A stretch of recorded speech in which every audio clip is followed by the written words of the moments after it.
G'day, g'day. Welcome back to another episode of A Lot to Talk About, here with the king himself, the main man down here at the Illawarra, the Dragons centre, Mr. Zac Lomax. I'm the captain of the ship, the man in charge, J Dryburgh, and it's good to be here.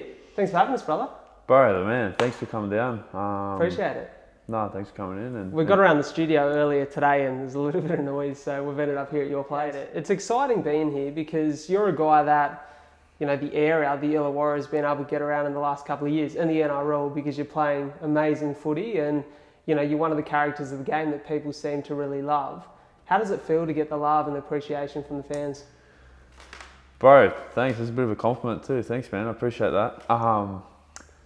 But bro, honestly, the Illawarra, it's my second home. Obviously, I'm a country boy from Temora, and it's only a small country town. The population there is only 4,500 people, and man, the Illawarra is obviously so much bigger, but it still has that community vibe. And everywhere you go, you know, you got support all over the shop. And obviously, this year we didn't have the season that we would have hoped for or planned for, but man, the support that you get, especially when you're going well here at the Red V, it's outstanding. And I've got so many close mates here that I've grown with over the years since I've come down, and I've got heaps of family here too. And yeah, to see some of the recognition that you get over the time, and the support that comes from the community, it's outstanding. And everywhere you go, the Dragons hold a special place in everyone's hearts here, and there's some pretty dedicated fans too, and then they wear their heart on their sleeve. So hopefully this year's a big one for us, mate. I have no doubt. You know, you're obviously a centre, so you wear that number 4 jersey, you can score tries, you're good in defence, you kick goals. You sound like me in under 9s, but man, my progression has changed. I ain't no footballer anymore. I'm interested to hear about you as a young fella playing footy, and have you always been a centre? Have you always kicked goals? Like, what's your career progression been like? Bro, I've always kicked goals. That was always, it was always something that I've done. And my old man actually built us goalposts back home, and we actually used to live in a shed back home, and it was sort of not planned to be. And Dad was a builder back in the day, and Dad built a shed, and we ended up sort of living in there, and it was all fully decked out. And Mum and Dad had plans to build a house, but we ended up staying there, and we were on 5 acres. Grew up, you know, riding motorbikes every day, and obviously footy was a major part of our lives. And my brother Hayden was right into it. Dad obviously grew up playing, and Pop, and so yeah, man, Haydo and I were out there kicking goals every day. And but bro, coming through the ranks at Temora, it was just, it's all it is. It's just sport. Everyone's always outside. Everyone's always doing something. You know, when it's rugby league season on the Saturday, you'd play rugby union on the Sunday, or all the boys that weren't playing rugby union would play AFL on the Sunday, and vice versa. And then come cricket season, everyone would play cricket, and whether it was basketball, it was just, everyone's always outside, everyone's always doing things. And you know, every family knows every family. So my mum's a local hairdresser, so she knows all the goss. She knows all the goss, and my little brother's the local barista, so he knows all the goss plus some. So mate, there's always there's always support back home, as you sort of touched on what the Illawarra is like. I still, to this day, I've got my best 3 mates from back home. I've got 2 that are living with me now, and you know, it's I can say I'm pretty lucky, and to be able to call my mates still my best mates, and you know, to see how close I am still with them. Awesome. And I still live with them, man, and it's good. And hopefully, I'm sure that'll never change, but yeah, I'm super grateful from the community that I come from, and yeah, I love it, man. I wouldn't have changed my childhood for nothing. I love to hear that, man. And we're lucky to have a coffee together this morning for about an hour, and you could tell family's a big part of your life, and it's awesome that you still got that connection. Alrighty, so we've just been talking about footy, of course, and there's one thing that fuels good footy, and it's good food. So I've got 2 words for you: Lomaxs Kitchen. Talk to me about what that is and what that means to you.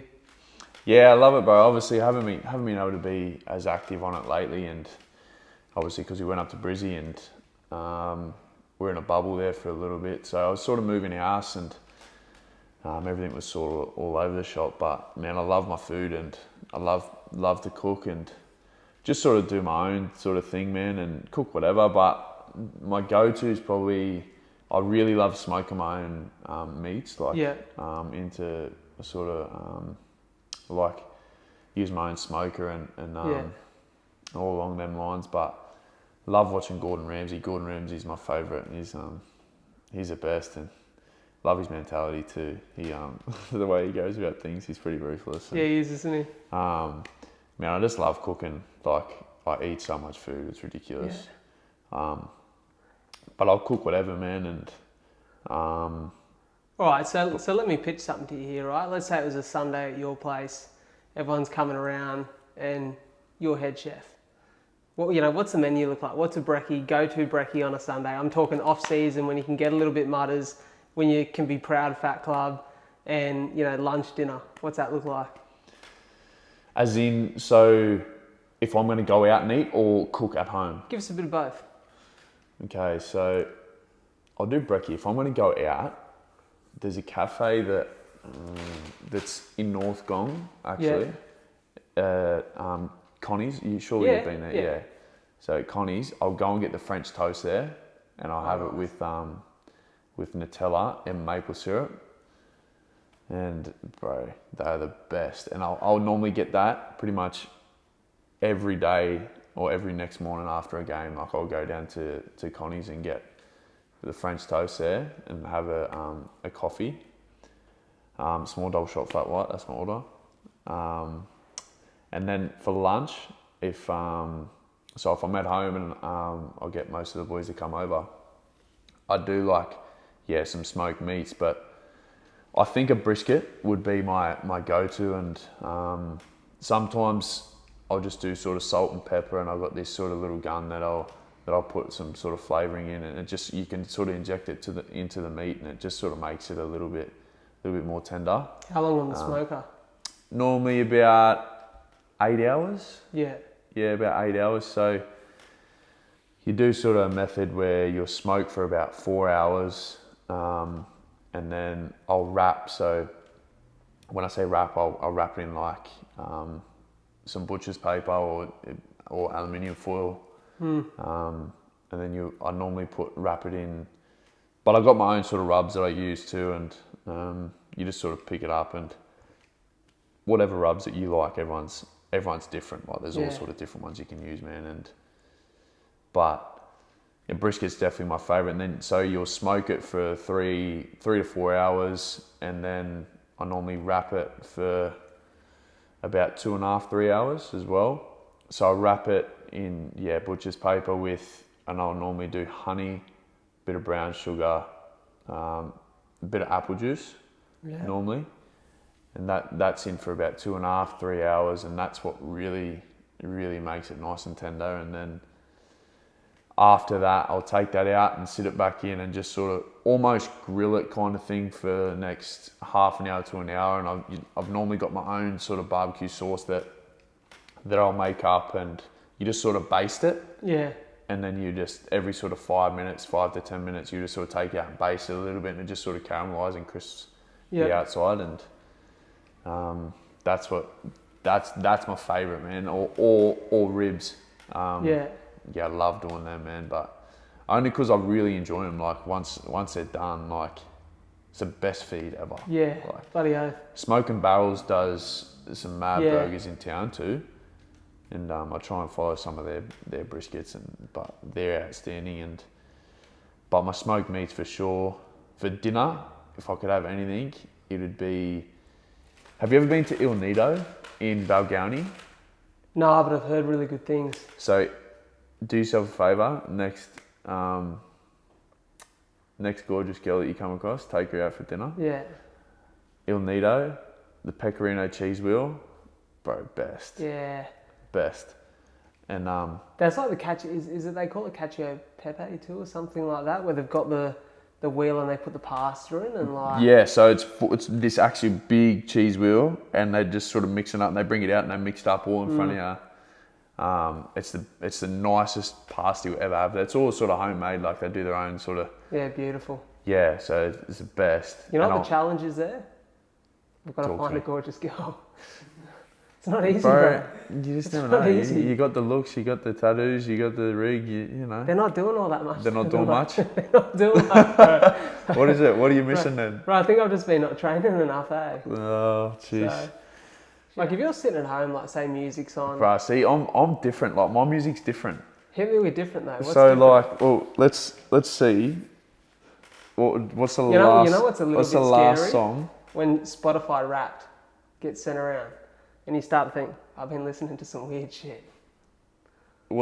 Oh, look at this, bro. That's my last searches. Christina Perry. And then we got Skinny Love. Fuck. Bro. That's a good song. Which one though? Birdie. Yeah. She's a remix, isn't she? Because Bon Iver was the original. Bon Iver's the original. Both good though. Best, bro. Wait, if I could sing, you got a voice? Absolutely not.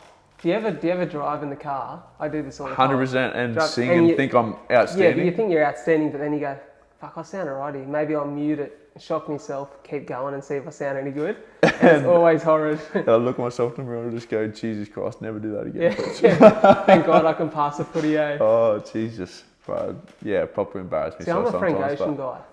Yeah, righto. Well, bro, my top artists, who were they? Ziggy Alberts was number 1 for this year. Yeah, nice. Love Ziggy Alberts. He's good. I'd love to interview Ziggy.